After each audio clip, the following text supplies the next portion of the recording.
Hello friends, कैसे हो आप लोग। आशा करता हूँ कि सब अच्छे ही होंगे और सबका मेंस भी अच्छा ही गया होगा। तो आज हम जिस टॉपिक पे बात करने वाले हैं वो है टॉपिक इंटरव्यू के रिलेटेड, कि आपका इंटरव्यू कैसे आपको प्रेजेंट करना है अपने आप को, और इंटरव्यू में क्या क्या होता है। इन चीज़ों को लेके आज हम बात करेंगे। सबसे पहली बात, कुछ भी इंटरव्यू के बारे में करने से पहले मैं बस आपको इतना बताना चाहता हूँ कि आपके दिमाग में जो मेंस के स्कोर को लेके डाउट्स होंगे कि कैसा हुआ होगा, जो भी है, आपको अभी उस चीज़ के बारे में नहीं सोचना है। आपको अभी सिर्फ अपना 100% फोकस रखना है इंटरव्यू के ऊपर। ठीक है। तो अपना इंट्रोडक्शन मैं आपको देता हूँ। मैं अंकुर आर्या। अभी हाल फिलहाल में 2022 में मैं एक पीएसयू में एज अ पीओ ज्वाइन किया था मैंने। उसके पहले मैं 2021 से 2022 के पीरियड में एक आरआरबी में, आर्यवर्त बैंक में काम कर रहा था। तो अब इंटरव्यू का एक्सपीरियंस आरआरबी और पीएसयूज का ज़्यादा फर्क नहीं होता है। बस आपको कुछ चीज़ों का ध्यान रखना पड़ेगा। दोनों के ही तौर तरीकों में थोड़ा सा माइनर डिफरेंट रहता है। उस चीज़ों को आप टैकल करना। वो इम्प्रॉम्प्टू होती हैं, मैं उन चीज़ों को ज़्यादा नहीं बता पाऊंगा क्योंकि वो आपका ऑन द पॉइंट वहाँ पे कैसे आ रहा है वो आपको टैकल करना आना पड़ेगा। तो देखो, आरआरबी का और पीएसयू का दोनों का ही रीजन अलग पड़ेगा, क्योंकि आपने जो आरआरबी के लिए भरा होगा, जो जिस भी जोन से, आपका उसी रीजन के आसपास पड़ेगा। जैसे मैंने यूपी से भरा था तो मेरे को लखनऊ में मिला। मेरा जो इंटरव्यू हुआ वो मेरा लखनऊ में इंटरव्यू हुआ। और जो पीएसयू के लिए मैंने भरा था, दिल्ली रीजन से भरा था, तो मेरा वो दिल्ली में इंटरव्यू पड़ा, नोएडा साइड में। तो अब हम बात करते हैं, आगे बढ़ते हैं पैनल की तरफ। वहाँ पे आपको सबसे पहले तो पैनल आप जानते नहीं हो, वो आपको नहीं जानते, तो उनको ये नहीं पता है कि आप कितने इंट्रोवर्ट हो, कितने एक्सट्रोवर्ट हो, या आप कैसे हो। उनको आपकी नेचर आपसे बात करने के बाद ही पता चलेगी। तो सबसे पहले आपको अपने आप को वहाँ पे कॉन्फिडेंट रखना है। वहाँ पे अपना कॉन्फिडेंस लूज मत करना। अभी तक आपने इतनी मेहनत करी है, जस्ट कि आप एक फियर में आ जाओ इंटरव्यू के नाम पे, वो मत करना। क्योंकि वहाँ अगर आप फियर में आ गए, अपना कॉन्फिडेंस लूज कर दिया, सब खराब हो सकता है। तो इस चीज़ के लिए आपको रेडी रहना है कि हाँ, आपका फोकस इंटरव्यू पे होना चाहिए, ना कि इंटरव्यू कौन ले रहा है उस बात पे। ठीक है। तो फर्स्ट थिंग फॉरमोस्ट, सबसे पहले आपको एक बढ़िया सा अपना एक इंट्रोडक्शन रेडी करना है।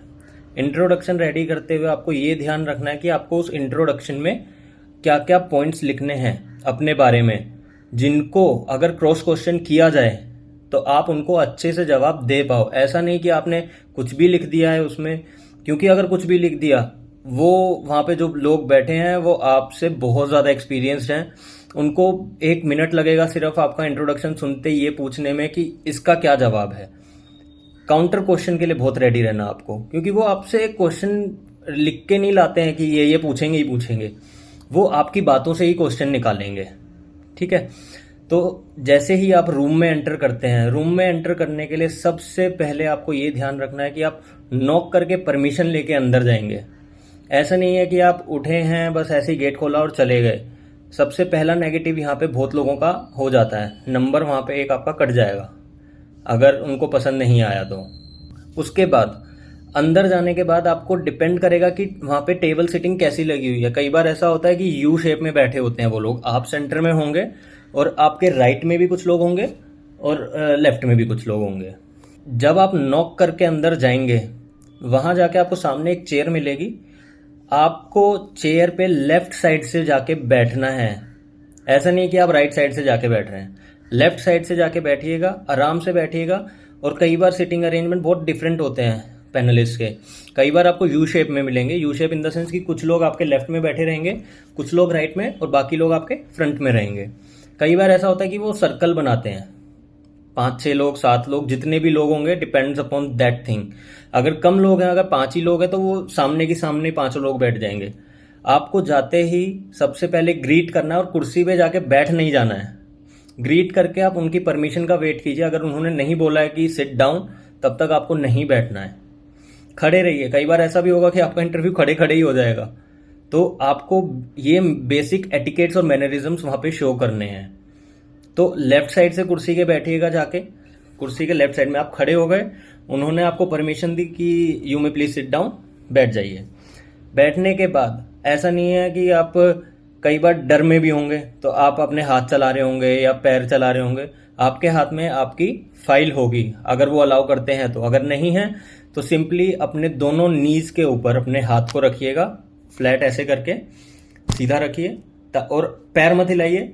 उनको ये दिखेगा कि हाँ ये बंदा कॉन्फिडेंट है, और जहाँ आपके हाथ पैर चलने लगेंगे उनको समझ आएगा कि कॉन्फिडेंस लूज हो रहा है।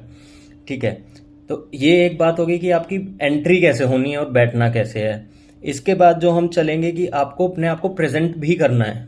प्रेजेंट में ऐसे नहीं कि आप टी शर्ट पैंट पहन के चले गए, कुछ भी ऐसे नहीं। आपको बहुत बढ़िया तरीके से रेडी होके जाना है। कुछ लोग होते हैं जो सिर्फ शर्ट पैंट और शूज़ पहन के आराम से नॉर्मली चले गए। अगर हो सके तो put down a coat pant, एक बढ़िया सा कोट पैंट डिसेंट से कलर का। ऐसा नहीं कि आप वाइट पहन के जा रहे हैं, ब्लैक हो सकता है, blue, royal blue, navy blue, ऐसी चीज़ें पहनना ताकि आपको एक अच्छा दिखने का तरीका, उनको प्रेजेंट करने का एक अच्छा तरीका मिल जाए। वो आपने ध्यान रखना है। टाई लगाइएगा एक, ठीक है। और बैठते समय आपको कोट का बटन अगर आपको लग रहा है अनकंफर्टेबल है, खोल दीजिए, कोई इशू नहीं है, खोल सकते हो। ऐसा नहीं कि बैठ गए और कोट आपका ऊपर हो रहा है, ऐसा नहीं होना चाहिए। कोट का बटन खोल के आराम से बैठिएगा।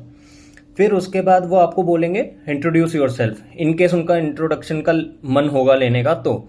अगर नहीं हुआ तो आपका IBPS का फॉर्म उनके पास होता है जिसमें आपकी सारी डिटेल होंगी, तो वो वहाँ से भी क्वेश्चन पूछ सकते हैं। जैसे मेरे साथ मेरे पहला इंटरव्यू जो हुआ था 2020 के आसपास, वहाँ पे मुझसे इंट्रोडक्शन नहीं पूछा गया था, मुझसे सीधा, क्योंकि मेरी डेट ऑफ बर्थ नवंबर में पड़ती है, तो उन्होंने मेरा सीधा सवाल जो पूछा था वो पूछा था what do you mean by Movember. Movember का मतलब क्या है। अब आपको अगर ये नहीं पता कि आपके बर्थ मंथ में क्या आता है, वो वहाँ से भी क्वेश्चन पूछ लेगा। अब वहाँ पे अगर आपको जवाब नहीं पता तो बात आपकी घूम जाएगी। पहला पॉइंट वो आ गया। ऐसा नहीं है कि एक क्वेश्चन गलत हो गया तो आप गए, ऐसा नहीं है। वो आपसे 7-8 सवाल 10 सवाल जो भी उनका मन करेगा, depending upon how interesting you are, उसके ऊपर वो डिपेंड करता है, तो वो सब पूछेंगे आपसे। दूसरा, फिर आपको आपकी एजुकेशनल बैकग्राउंड, उसकी नॉलेज होनी चाहिए। आपने क्या पढ़ा है, सब्जेक्ट्स कितने थे, सब्जेक्ट्स क्या क्या थे, किस सब्जेक्ट का आप लाइफ में क्या यूज़ कर सकते हो। ऐसा नहीं कि आप बैंकिंग के तरफ जा रहे हो तो ये आपसे पूछा नहीं जाएगा, बिल्कुल पूछा जाएगा। मेरा बैकग्राउंड जो था मैथ्स ऑनर्स का था, तो उन्होंने मुझसे बैंकिंग के अलावा पहले मैथ्स के सवाल पूछे कि भाई आप अपने इस फील्ड को कहाँ यूज़ कर सकते हो, क्या यूटिलाइजेशन है, और पर्टिकुलर फील्ड्स उन्होंने पूछ ली कि हाँ इस फील्ड में आप मैथ्स को कैसे यूज़ करोगे। अगर आपको सवाल का जवाब नहीं पता, कोई बात नहीं, सीधा बोल दो sir I do not know the answer, कुछ नहीं पूछेंगे उसके बाद। इसका मतलब उनको ये पता है भाई नॉट एवरीबडी इज 100% राइट या एक्यूरेट। हर बंदे को हर चीज़ नहीं पता होती। आपसे ऐसा भी हो सकता है कि जो उन्होंने सवाल पूछा आपको उसका नहीं आता, लेकिन आपको बहुत कुछ पता है, नॉलेजेबल हो, you are a bright student, brilliant student. अगर आपका स्कोर भी अच्छा है, इसका मतलब ये नहीं कि आपको सब कुछ ही आता है। पहली चीज़ ये ध्यान में रखना कि हर किसी को हर कुछ नहीं आता, ठीक है। तो अगर ना करना पड़े तो ना करने में कोई शर्म नहीं है। आपका बस तरीका ना करने का क्या है, बहुत पोलाइट होना चाहिए, टू द पॉइंट होना चाहिए, ताकि वो आगे उस चीज़ पे सवाल पूछे ही ना। फिर हम आगे बढ़ते हैं। इंट्रोडक्शन में आपका नाम आएगा, आपने कहाँ से स्कूलिंग करी, क्या पढ़ा, कॉलेज में क्या किया, आपके घर पे कितने भाई बहन हैं, फादर मदर क्या करते हैं, सब कुछ ही मेंशन करना। आपकी हॉबीज़ क्या हैं ये मेंशन करना। कंक्लूजन में लास्ट में हॉबीज़ डाल के उसको छोड़ सकते हो, ठीक है। तो उससे आपका एक लेआउट बन जाएगा कि आप क्या हो, आपकी एक पर्सनैलिटी डेवलप हो जाएगी। तो वो वहाँ से भी आपसे क्वेश्चन पूछ सकते हैं। जैसे मेरे जो फैमिली बैकग्राउंड है, फैमिली बैकग्राउंड में मेरे पेरेंट्स जो हैं वो लेक्चरर्स हैं, टीचर्स हैं। मेरे I have a elder brother, वो जिस ऑर्गेनाइजेशन में काम करते हैं वो DMRC में काम करते हैं इनफैक्ट। तो उन्होंने उस रिलेटेड क्वेश्चन पूछा मुझसे कि DMRC का हेड कौन है एट प्रेजेंट, और जो पिछले थे वो कब गए। मतलब ऐसे ऐसे सवाल पूछ लिए जाएंगे आपसे। आपको लगेगा कि ये तो रेलिवेंट ही नहीं है, लेकिन आपको अपनी फैमिली के बारे में भी पता होना चाहिए। That is a basic thing कि एक पर्सन को अपने लिए पता हो। तो ऐसा मत सोच के जाना कि हाँ मुझे मेरे बारे में पता है, दैट्स इनफ। नहीं, वो इनफ नहीं होता।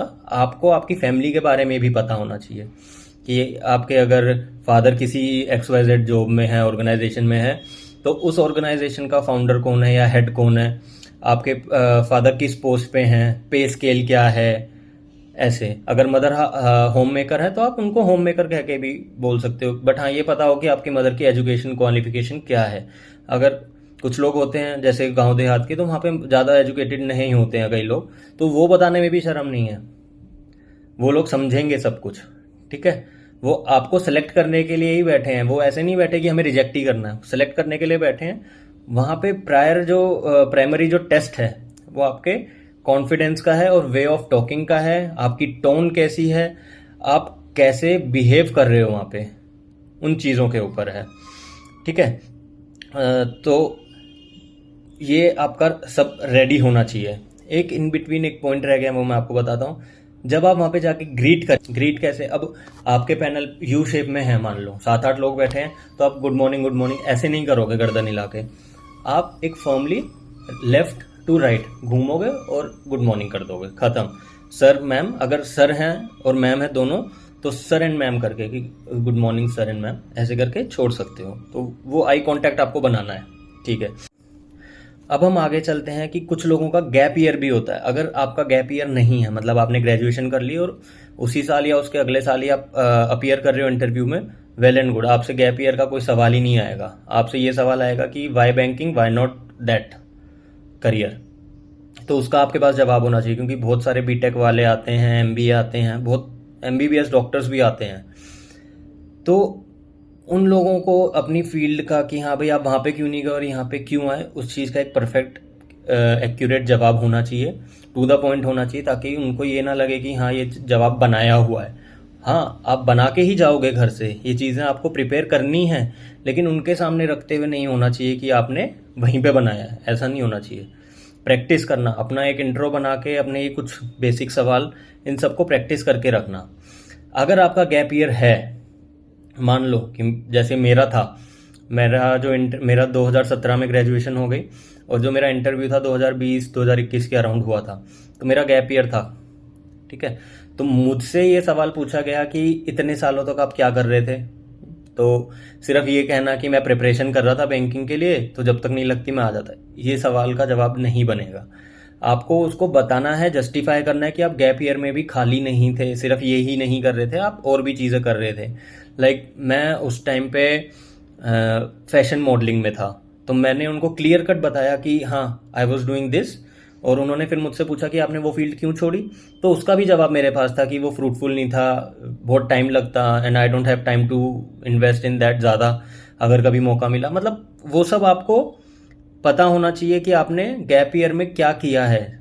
ठीक है, वो आपको उनका जवाब सेटिस्फाई करना चाहिए, आपका जवाब जो है। जब आपसे सारे सवाल जवाब हो जाएंगे, पैनल आपस में डिसाइड कर लेगा, इन बिटवीन वो बातें भी कर रहे होंगे, आपको डिस्ट्रैक्ट नहीं होना है। मान लिया कि आपसे राइट साइड में किसी पैनल ने सवाल पूछा, आप उनकी तरफ देख के जवाब देना शुरू करोगे और सबको एड्रेस कर दोगे, ताकि आप सबको इंक्लूड कर रहे हो, वो लोग अलग नहीं है। अगर उसने सवाल पूछा है तो सबको आपने जवाब देना है। ठीक है, बीच में आपको ऐसा भी लगेगा कि यार 2 लोग बात कर रहे हैं, इंटरेस्टेड नहीं है शायद, ऐसा कुछ नहीं है, वो उनकी स्ट्रेटेजीज हैं बातें करने की, आपको डिस्ट्रैक्ट करेंगे ताकि आप अपनी लाइन से भटक जाओ।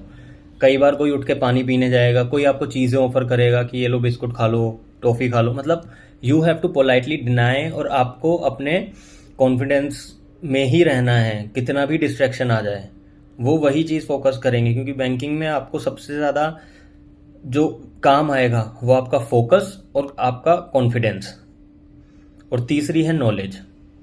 ठीक है, ये 3 चीज़ों पे आपकी मोस्टली बैंकिंग चलेगी लाइफ में, तो वो ये 3 चीज़ें तो आपसे अच्छे से ही पूछेंगे। और पेशेंस का क्या काम है, अगर वो आपको डिस्ट्रैक्ट कर रहे हैं या आपको किसी सवाल का जवाब नहीं आ रहा, तो आप उसमें कितने आराम से जवाब दे रहे हो, आप कितने पेशेंट हो अपने आप को लेके कि हाँ एक्सेप्टेंस भी है अगर नहीं आता है, तो ये चीज़ का ध्यान रखना। लास्टली आपने क्या करना है भाई, ऐसा नहीं हो कि आप पैनलिस्ट ने बोला कि नाउ वी रैप अप, हमारा हो गया, और आपने सुना ही नहीं, आप बैठे हो, तो उनको ऐसा ना हो कि बार बार बोलना पड़े कि हाँ इट्स डन। आपको ध्यान रखना है, अपने आंखें अपने कान खुले रखना, माइनर से माइनर हल्की सी आवाज़ में भी आपको सवाल आ जाएगा कि हाँ क्रॉस क्वेश्चनिंग हो रही है, आपने कोई जवाब दिया, किसी थर्ड पर्सन ने पूछा था, फोर्थ पर्सन आपसे उसमें क्रॉस क्वेश्चन कर रहा है, तो आपको उसके लिए भी रेडी रहना बोलते हुए कि हाँ उन्होंने पूछा है तो अपना कंप्लीट करके उनके सवाल का जवाब दो। ऐसा नहीं कि बैठ गए, उन्होंने बोला कि हाँ वी आर डन, सब डिस्कस करेंगे, आपको बोलेंगे कि यस वी आर डन। तब आपको ऐसा नहीं है कि आप बैठे हो, आपको उठना है, पोलाइटली ग्रीट करना है सबको, थैंक्स करके चेयर के राइट साइड से निकलिएगा। राइट साइड से आप निकले हो आराम से, पीछे जाना, डोर राइट साइड से निकल के पीछे जाना, डोर रहेगा, डोर नॉब खोला, आराम से बंद करना, जोर से बंद मत करना क्योंकि वो भी एक मैनरिज्म का पार्ट आता है। बंद करके आपने ये नहीं है कि जाते जाते आप अपना गेट की तरफ जा रहे हो और पीछे मुड़ के देख रहे हो कि क्या हो रहा है, नहीं, आपका हेड स्ट्रेट रहना चाहिए, आपकी बॉडी लैंग्वेज कॉन्फिडेंट रहनी चाहिए कि हाँ जो भी आपने बात करी यू आर वेरी कॉन्फिडेंट कि आप सेलेक्ट हो ही जाओगे। ऐसे आपको वहाँ पे रहना है कि हो जाएगा। कभी भी मुड़ के मत देखना जाते हुए, इधर उधर मत देखना बात करते हुए, हाई कांटेक्ट रहना है, जाते हुए नहीं देखना है, मुड़े सीधा चले जाओ, गेट खोला आराम से, बंद कर दिया, दैट्स इट। यहाँ पे आपका इंटरव्यू ख़त्म। अब डिपेंड करेगा उन लोगों के ऊपर कि आपको कितने मार्क्स देने हैं, आपको सेलेक्ट करना है या नहीं। सिलेक्शन आपको खुद पता होगा कि आपके मेंस के मार्क्स और इंटरव्यू के मार्क्स दोनों को ही कंसीडर किया जाता है। तो ऐसा नहीं है कि अगर इंटरव्यू में आपको ऐसा लगा कि हाँ थोड़ा बहुत ऊपर नीचे होगा तो हाँ आपके मेंस के मार्क्स भी आपको बचाएंगे। और कभी ऐसा भी होगा कि आपके मेंस के मार्क्स कम हैं, इंटरव्यू आपका बहुत अच्छा गया तो इंटरव्यू बचा लेगा। मेरे 2 इंटरव्यू हुए थे फॉर PSU लगातार बैक टू बैक, एक बार मैं 1 नंबर से रह गया था, अगली बार हो गया था। तो मेरे साथ यही हुआ था, पहली बारी में मेरे मेंस के मार्क्स इतने थे कि मैं ये सोच रहा था कि भाई इंटरव्यू में मेरे को 50% भी आ गए ना तो मेरा हो जाएगा, लेकिन ख़राब हुआ मेरा इंटरव्यू क्योंकि मैं उनको चीज़ों के कॉन्फिडेंटली जवाब ही नहीं दे पा रहा था जो उन्होंने पूछा, मैं थोड़ा घबरा गया था। लेकिन दूसरे इंटरव्यू में जब मैंने प्रिपेयर किया, हाँ उस टाइम भी जो उन्होंने चीज़ें पूछी मुझे बहुत हद तक कम पता थी क्योंकि आपको वास्ट नॉलेज नहीं होती, लेकिन मेरा देने का जो तरीका था जवाब वो उन लोगों को पसंद आया, उन्होंने बहुत बढ़िया नंबर देके मेरे को सेलेक्ट किया और उस टाइम मेरे मेंस में मार्क्स थोड़े कम थे। तो आपको घबराना नहीं है किसी भी एंड पे, आपका एक पार्ट अच्छा है दूसरा पार्ट बुरा है, सब बैलेंस आउट हो जाएगा। पूरा गेम आपका कॉन्फिडेंस के ऊपर है, आपको अपना कॉन्फिडेंस ध्यान से बढ़िया तरीके से बनाए रखना है, आउट ऑफ फोकस नहीं होना है ड्यूरिंग इंटरव्यू और ना ही अपना पेशेंस लूज़ करना है। कामली हाँ ना जो जैसा है आपके सामने प्रेजेंट हो रहा है, आपको आता है हाँ करके आगे बढ़िए, नहीं आता है ना करके वहाँ पे रोक दीजिए उस सवाल को, वो सब समझते हैं। ठीक है, तो ऑल द बेस्ट दोस्तों। आपको अगर कोई क्वेरी हो, कुछ भी हो, कमेंट सेक्शन में बता देना and do subscribe to the iLogical channel. अगर आप लोग इंटरेस्टेड हैं और मॉक इंटरव्यू में पार्ट लेना चाहते हैं तो आप दिए गए लिंक पे ओलिव बोर्ड से provided highly educated highly qualified panelist के साथ अपना मॉक इंटरव्यू प्रिपेयर कर सकते हैं, जहां पे आपको 1-on-1 इंटरेक्शन के साथ आपकी ओवरऑल डेवलपमेंट पे भी काम किया जाएगा और जो भी आपकी खामियां होंगी आपको डिटेल में समझाई जाएंगी ताकि आप उन पे और फोकस करके अपना इंटरव्यू बेहतर से बेहतर दे सकें।